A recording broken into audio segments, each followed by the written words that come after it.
Welcome back, everyone. We have just finished the first Canadian Grand Prix since 2019. Wow, how long ago was that? It's brilliant to be back. The fans were great, and it was just brilliant to see that race again, I thought. But how did it go?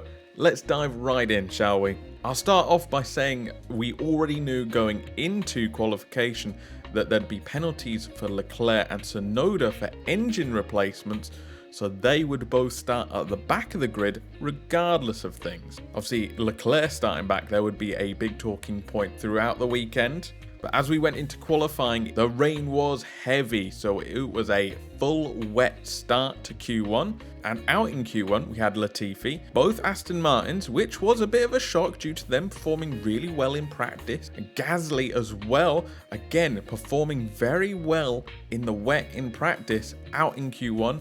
And his teammate Tsunoda was also out with him. That did mean we saw Alex Albon in Q2 in his Williams. Fantastic stuff.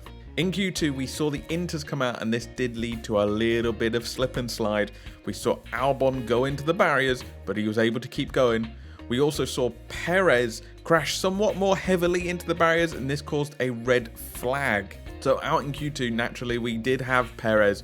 We saw Albon also go in Q2. Bottas, Leclerc, of course, he was going to start at the back anyway, so he wasn't really trying all that much.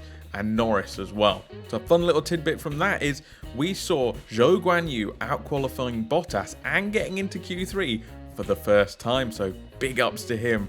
But at the end of Q3, where the positions matter, we saw Verstappen qualify on pole. A surprise second place for Fernando Alonso, his first time on the front row in 10 years. And in third place, we had Carlos Sainz. We saw the two Hasses qualify very well, 5th and 6th. 6th for Mick Schumacher, very good for him. So we had a lot of people out of position. We also had the wet qualifying, but then going into race day, it was dry, so the grid was completely misshapen. So we knew there was going to be a lot of action out on track. Most people did start on the mediums, but there were a few, like Perez and Bottas, on the hard tyres for the race, so that was interesting to note. And at the start of the race, we had a really clean getaway. Verstappen got away very well and just drove off into the distance. Alonso was a little bit slower, but he managed to keep his place. Perez was the big mover as expected, moving up a couple places on the first lap. Same with Leclerc, up 2 places to 17th. Schumacher sadly lost out to Ocon and Russell in that starting period. We had to wait till lap 3 before Sainz got past Alonso, so Sainz up to 2nd place, and he's able to chase down the Red Bull. We see pit stops as early as lap 6. This kind of gives us an indication that the graining is quite high. So we saw that for Gasly and Vettel. And then on lap 8, we saw Perez retire. He had a mechanical failure with the car. He retired on lap 8. And he had to park it up, so we had a virtual safety car whilst his car was being seen to. And as a result of that virtual safety car, we did see some pit stops. As I said, we saw quite high graining, surprisingly high graining. So we did see some pit stops on lap 8 under this virtual safety car. Of course, pit stops under a virtual safety car are going to be faster than they would be in regular conditions because the car's speed are controlled at a certain delta.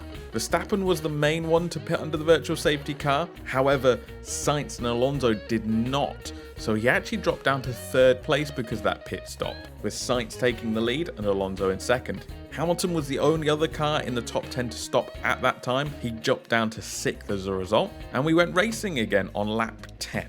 We were seeing consistent action up and down the field. This is always a great race for overtaking. Leclerc was moving up the field gently, and both Mercedes were doing pretty well as well. It was on lap 16 we saw Verstappen overtake Alonso for 2nd place, but then only 4 laps later we had another virtual safety car for Mick Schumacher pulling off the track. A massive shame for him.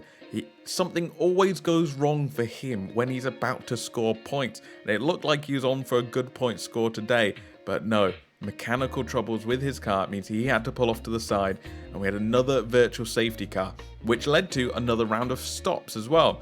Russell, Ocon and Sainz in the top 10 coming in. This promoted Verstappen up to 1st. Alonso is still in 2nd, and Sainz came out after his stop in 3rd. Both McLarens running reasonably well at this time, But they both had massive issues in that pit stop, dropped them right to the back of the field, and I don't think they really played too much of a part in the race after this, to be honest. Leclerc stayed out and has stayed out for both the safety car periods, meaning he gets track position, so he's actually up to 7th as a result of, just staying out on his tyres. On lap 23, we saw Sainz overtake Alonso again for 2nd place. I feel like I've said that before somewhere, but it's happened again. Alonso also gets overtaken by Hamilton for 3rd place. Now Hamilton's up to 3rd, Alonso moves back to 4th, and Alonso finally pits on lap 29. No safety car assistance for him, of course. This is just a regular pit stop, so that drops him back to 7th place. We then enter a quiet period of the race where everybody settles into a rhythm, waiting for that second stop period to come up. And it was actually on lap 42 that we saw Charles Leclerc make his first pit stop. And unfortunately, it's a slow stop for him, which dropped him down to 12th, right behind a DRS train. So a lot of the good work they would have done through leaving him out long gets undone by a slow pit stop. Verstappen pits for his second stop on lap 44. This releases Sainz into the lead, and actually Hamilton beats Verstappen on the pit exit. So Verstappen goes down to 3rd. Hamilton literally pits on the next lap though, so it really didn't matter all that much. This moves Russell up to 3rd. Hamilton comes out in 4th. But then Russell pits on literally the next lap, and Hamilton moves back up to 3rd and Russell down to 4th. It's all a little swap around, but basically what it means is both the Mercedes tired to the rest of the race. At this stage of the race, Leclerc is again the main mover, making moves up the order from his 12th place. We also see Lance Stroll come in on lap 48 for his very first pit stop of the race. Fair play to him on that. That's a hell of a stint, and it's actually moved him up toward the points, which we didn't think was going to be possible based on where his starting position was, so that's really good for him. And then a bit of late drama for us as Yuki Tsunoda absolutely bins it into the barriers coming out of the pits. He literally just got new tyres on, they're obviously quite cold, and he goes too fast out of the pit lane, doesn't make the corner, bam, straight into the barriers. We actually have a full safety car, not a virtual safety car, a full safety car for this one. And this plays right into Ferrari's hands. Carlos Sainz takes the chance for a stop. He comes out in 2nd place in the end, but he's right behind Verstappen. Obviously, it's a full safety car, so he's nose to tail with him with fresh tyres. Bottas also makes his very first stop at that time. Again, a massive amount of laps on one stint, and he's got him back up into the points paying position, so he's done a really good job there as well. A few other cars further down the field do also make advantageous pit stops under the safety car, and now the pack is bunched up and we're ready to go. We're ready for a final sprint toward the end. The safety car comes in on lap 54 and we go racing. And from this point until the end of the race, we have an absolutely thrilling fight between Verstappen and Sainz for the win of this Grand Prix. We only briefly take our eyes off it, to be honest, just to show Leclerc getting past the Alpines and tucking up behind the Mercedes.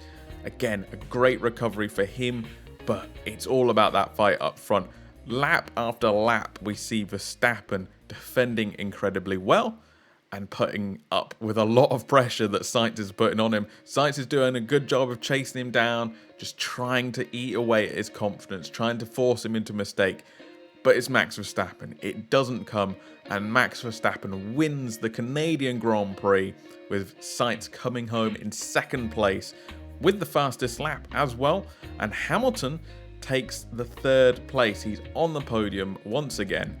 Russell comes home in 4th to keep his top 5 streak alive, and Leclerc recovers to 5th place. Overall, it was a fun race throughout. It felt like we had a little bit of everything. We had the rain in qualifying, we had the penalties even before the weekend had started, we had the safety car drama at the end, we had a lot of overtakes throughout the race. It was just a good, fun, solid F1 weekend, and it was really good to be back in Canada as well. Overall, I think you can say it's a great recovery for Leclerc, coming from the back of the grid all the way up to 5th place. Obviously, the Red Bulls will probably have to do that at some point as well. They're probably also going to get engine penalties, so they're going to have to do something similar. Can they do it? There's also a bit of drama for Perez. Obviously, he's just moved himself into contention for the World Championship, so this is poor timing for him, although I'm sure his teammate won't mind so much. But overall, the headline has to be that Red Bull are still in charge. They're still in control. This is now 6 wins in a row for them, and it seems like it is theirs to lose. What did you guys think of the race? Did you find it as fun and as thrilling as I did? Let me know in the comments. Let me know over on social media at Race Report Pod. Our next race is my home race at Silverstone, so I will be looking forward to bringing you that. Feel free to subscribe if you're looking forward to that one as well.